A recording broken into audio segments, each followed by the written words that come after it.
We made a little boo-boo. Setting up. Hey, everybody. Thank you for joining us. Sorry about that. I had to redirect the microphone. I had pointed the wrong way, and sound wouldn't have been very good. And as we know, we don't hide from our mistakes here. We deal with them.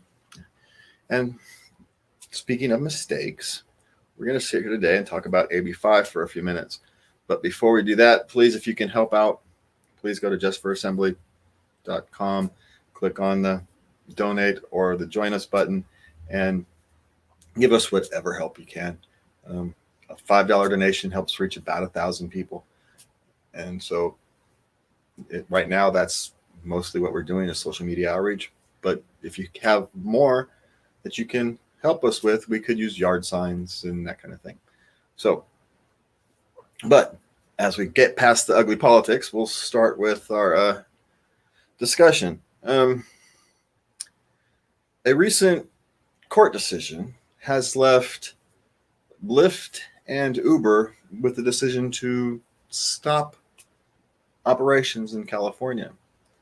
This was not unforeseen. Some of us had predicted these kind of dire consequences when AB5 was still under discussion. And the problem is that it's not just Uber and Lyft. If all this affected was Uber and Lyft, it would be bad enough. But there is over 200 industries. I think the count I read today was 260. And that's an unofficial count. It might be even higher, of various industries that are negatively impacted by AB5. And part of the problem we had here is that employee unions were speaking for people who aren't their members. You don't get to speak for people who are not part of your organization. You don't get to claim you speak for workers who haven't asked you to speak for them. You don't get to make that assertion.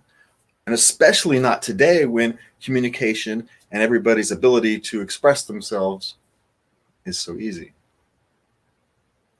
See, our politicians didn't even do the most basic bit of research in finding out how drivers might feel about AB5. They didn't go to AB5. They didn't go to Uber and Lyft driving groups on Facebook and just read and follow along the conversations. They didn't do it. You can tell they didn't do it. They didn't have any desire for that kind of due diligence or outreach.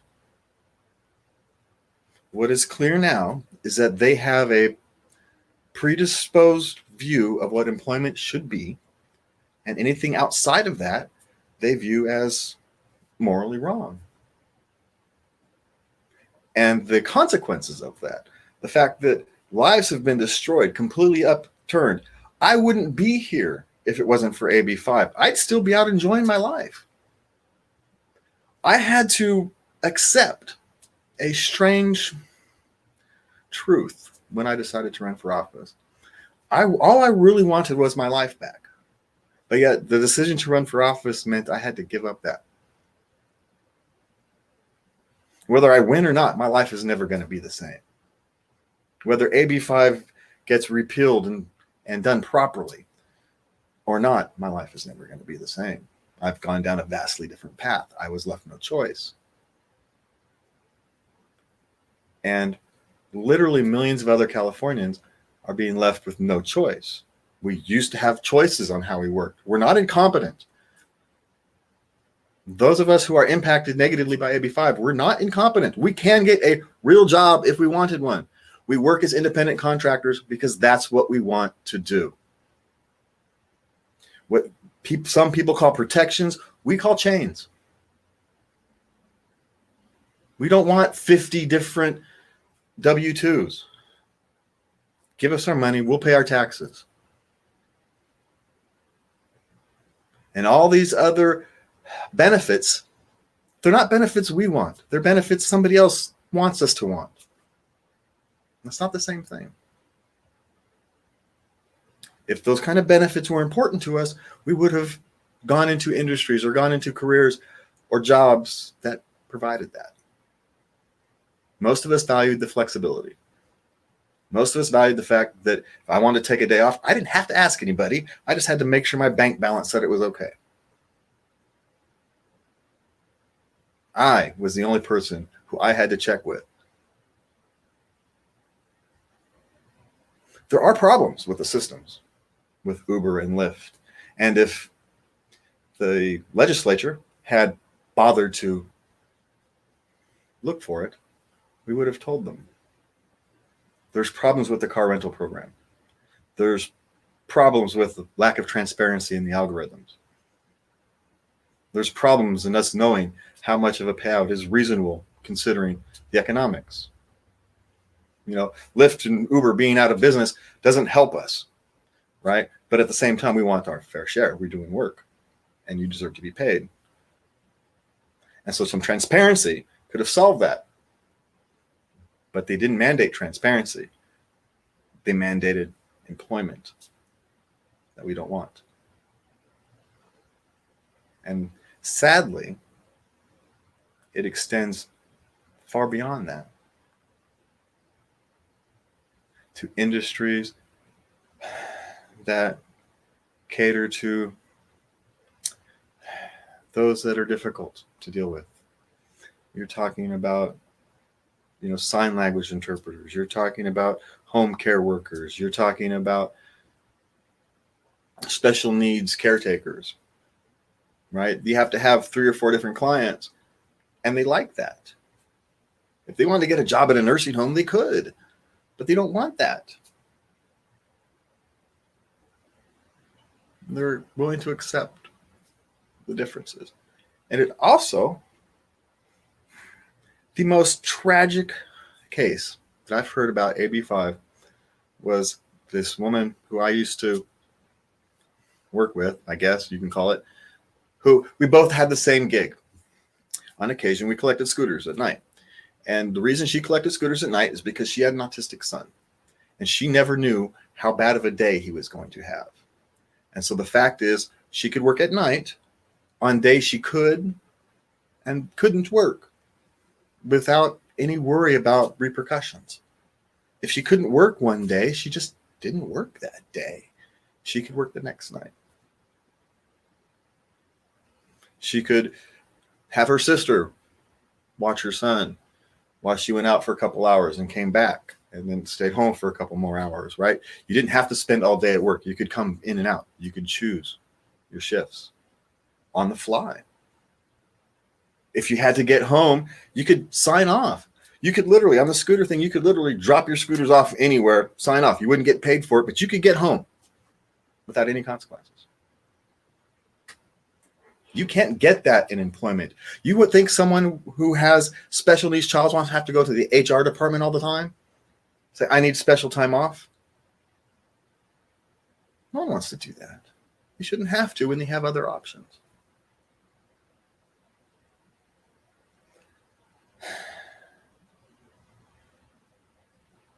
But the actual worst part of AB5 was its corrupt way it came about.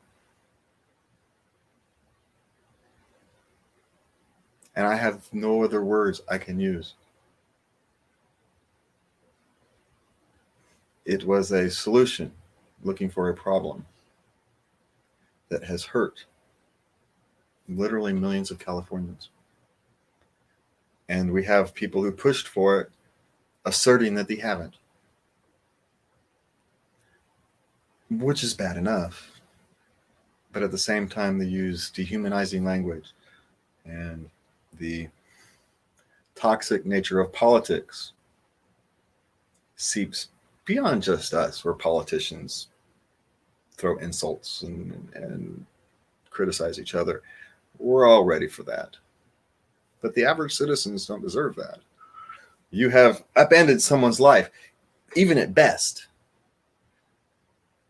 As a politician, if you upend someone's life, they're going to come to you, and they're going to come to you in an emotional state. And it's up to you to be the better person, to say, I understand that what we've done has caused pain, has hurt you. And, we're sorry. And we could accept that if we had been part of the process in the first place. But because we weren't part of the process, because this thing was shoved down our throats against our will, and without us being part of the process, without even an attempt for the average person affected to be part of the process, we're not going to swallow it.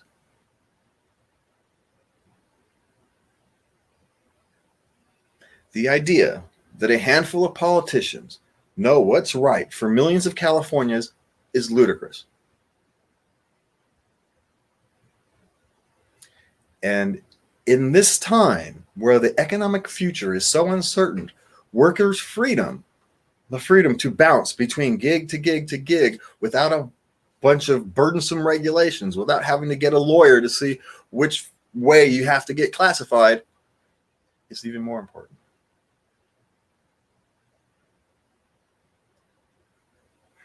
We forget that part of the problem is the complexity. Nobody knows. I was reading a review of the cleanup bill. The cleanup bill is actually written no clearer than AB5. It's just another mess. We can't tell if sign language interpreters get the same. No, it's actually not sign language interpreters. It was musicians. I'm sorry, there's so many. There's another issue with sign language interpreters. But musicians, it's all bizarre. If you work at a bar one night, but at orchestra night the next night, they're treated completely differently, despite them both being one gig things. The whole thing is convoluted. Politicians shouldn't be having this role. There are industries who have abused their workers. No one's going to deny that. But you can deal with those on a singular basis. There's no reason to destroy the livelihoods of millions of people to solve a problem that affects 1,000.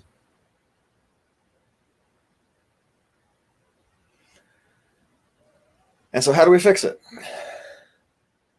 Well, unfortunately, to start, we have to vote yes on Prop 22. I believe it's 22, the Uber and Lyft thing. I don't particularly like it. There's language in there I don't like, but messages have to be sent. And you're going to have to vote for people like me, people who are outside the political establishment, people who are willing to go in there and tell people that, no, you have to do this transparently, if nothing else.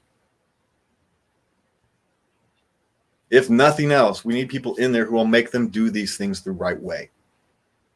And then at least these disasters won't be such a disaster. We can at least mitigate some of it. We need your help. And we're going to need your help for a long time, because it goes beyond this election.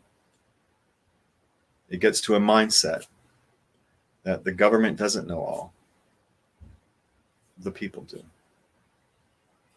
Thank you for your time. Love everybody. Good night.